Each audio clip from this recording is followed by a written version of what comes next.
पार्वती जी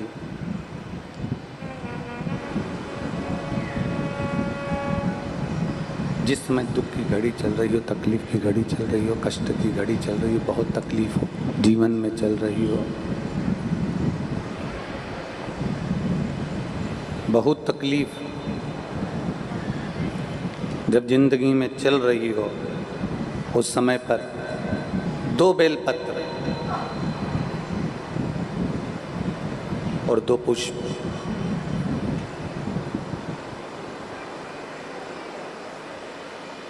दो बेलपत्र और 2 पुष्प, एक पुष्प लाल लेना है, एक पुष्प लाल लेना है और एक पुष्प श्वेत लेना है।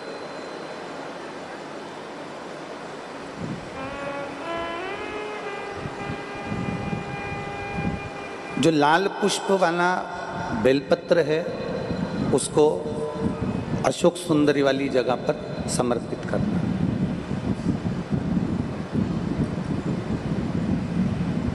और श्वेत पुष्प वाला जो बेलपत्र है, सफेद पुष्प वाला जो बेलपत्र है, उसको भगवान शंकर का जो शिवलिंग है, भगवान शिव का जो शिवलिंग है उस पर समर्पित करना।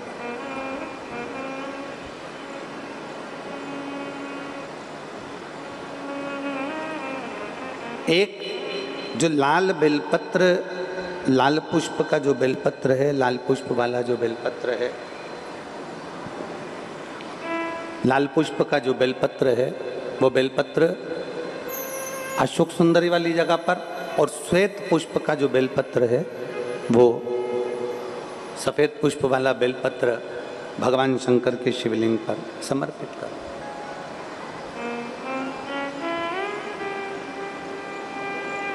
अपने दिल की कामना अपने मन से बाबा से प्रार्थना करो, अपने हृदय से भगवान शिव को कहो और दिल से देवाधिदेव महादेव को कह कर आओ, दिल से, हृदय से।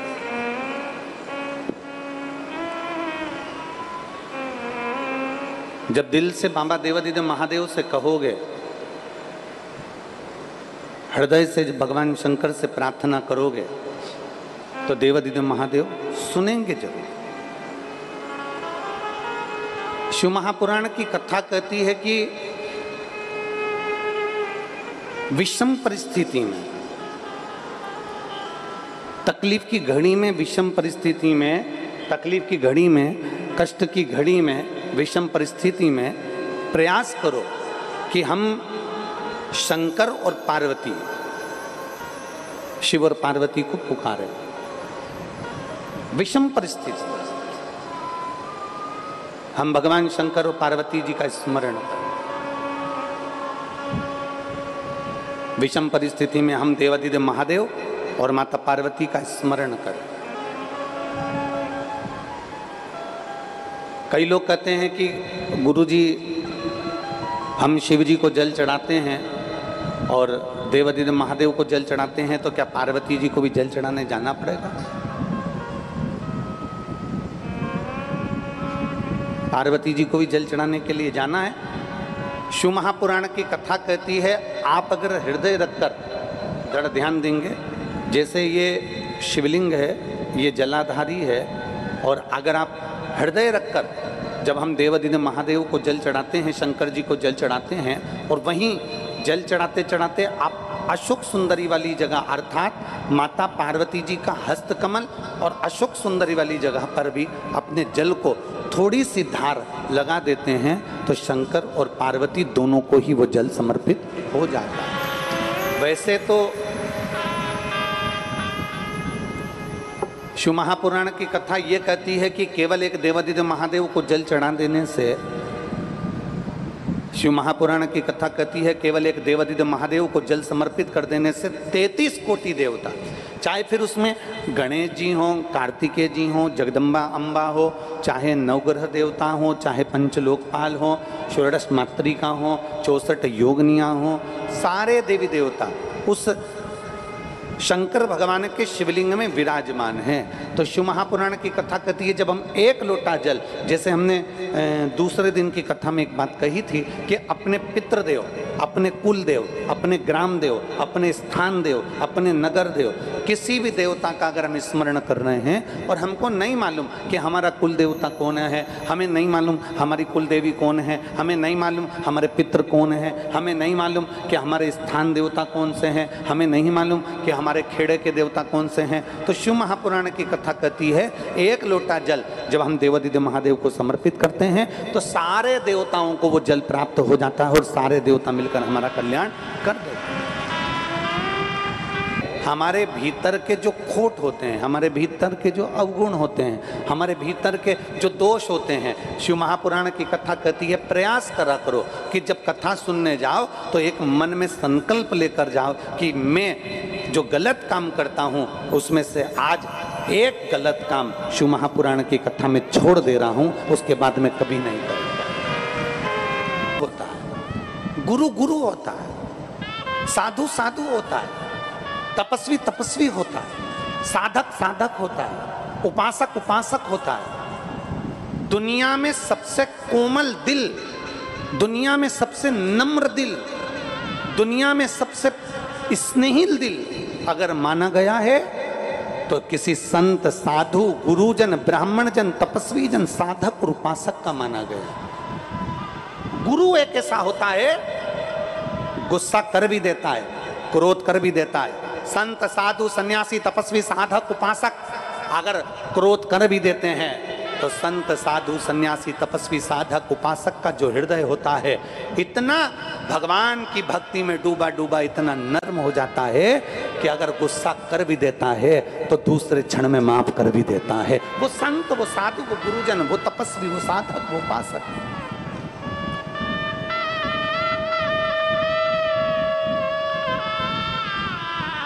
वो तपस्वी, वो साधक, वो उपासक। मुनि मेधा ने बुलाया। मुनि मेधा ने कहा कि जो पार्वती जी पूछती हैं बात क्या है, क्या हुआ माँ, मधु और केटप चित्तो असुर परेशान करके रख दिए हैं, आप कुछ कृपा करिए माँ जगतजननी, कुछ करुणा करिए, कुछ करुणा करिए।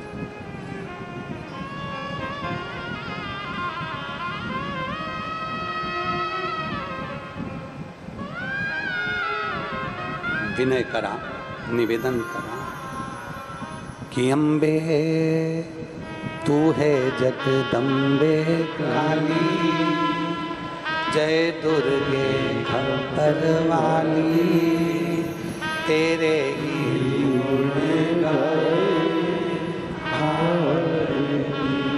ओ मैया हम सब तारे तेरी तेरे। सिस्टर थप मारकर चिमटी खोड़कर रुलाते हैं, क्योंकि डॉक्टर भी कहते हैं आज रोएगा तो मरेगा तब तक रोएगा, क्योंकि दुनिया के लोग केवल रुलाना जानते हैं, शिव महापुराण हंसाना जानती है, मुस्कुराना जानती है। दुनिया के लोग रुलाएंगे, कभी बच्चों के लिए, कभी परिवार के लिए, कभी पत्नी के लिए, कभी कुटुंब के लिए, कभी जमीन के लिए, कभी जायदाद के लिए, कभी संपदा के लिए, कभी शरीर के लिए।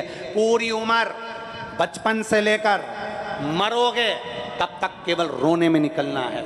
मुस्कुराने के लिए तो शिव महापुराण के ये 7 दिन मिलते हैं, खूब सेवा करो और खूब मुस्कुरा लो, ये जिंदगी के 7 दिन। और केवल शिव महापुराण के 7 दिन से मतलब ये नहीं है कि शिव पुराण के 7 दिन है, हमारी जिंदगी के 7 दिन है। रविवार, सोमवार, मंगल, बुध, गुरु, शुक्र, शनि, ये हमारी जिंदगी के 7 दिन हैं। इन 7 दिनों में खूब मुस्कुरा लो, क्योंकि ये 7 दिन अंतिम। श्रीमद् भागवत की कथा कितने दिन की होती है? बोलो बोलो जम के, 7 दिन की। गिरि गोवर्धन पर्वत को भगवान कृष्ण ने अपनी उंगली पर उठाया, कितने कोस का? 7 कोस। कितने दिन तक उठाकर रखा? 7 दिन तक। अपना जन्म कितने दिन में हुआ? आप और हम कब पैदा हुए? कोई रविवार को, कोई सोमवार को, कोई मंगलवार को, कोई बुधवार को, कोई गुरुवार को, कोई शुक्रवार को, कोई शनिवार को। 7 दिन में पैदा हुए। मरोगे कितने दिन में? अरे बोलो तो जम के, 7 दिन में अलग से तुम्हारे लिए कोई दिन लिख कर नहीं आएगा। इन्हीं 7 दिन में रविवार, सोमवार, मंगल, बुध, गुरु, शुक्र और शनि, इन्हीं 7 दिन में जन्म हुआ, इन्हीं 7 दिन में जाना है। और यही 7 दिन की शिव पुराण कहती है। रविवार को जन्म हुआ, सोमवार को बड़े हुए, मंगलवार को ब्याह हुआ, बुधवार को बच्चे हुए, गुरुवार को बीमार पड़े, शुक्रवार को हॉस्पिटल गए, शनिवार को सीताराम हो गए। 7 दिन में निकल, जीवन के 7 दिन ऐसे ही निकल जाते हैं मुस्कुराते। जिसने सेवा कर ली, जिसने चाकरी कर ली, जिसने भजन कर लिया, जिसने कीर्तन कर लिया, जिसने मंत्र जाप कर लिया, जिसने नाम जाप कर लिया, वो आनंद की सुख राशि प्राप्त कर लेता। मैं पूरे छत्तीसगढ़ वासियों को, गंडई के निवासियों को धन्यवाद देता हूं। इस गंडई को तो चिंता मत करना, मेरे भोलेनाथ तुम्हारी सारी व्यवस्था कर ही देते हैं। ये शिव तत्व है, योग घड़ी है।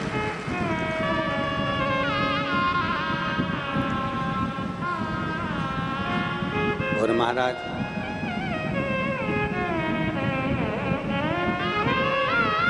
दिया, मांग लो तुम्हें क्या चाहिए।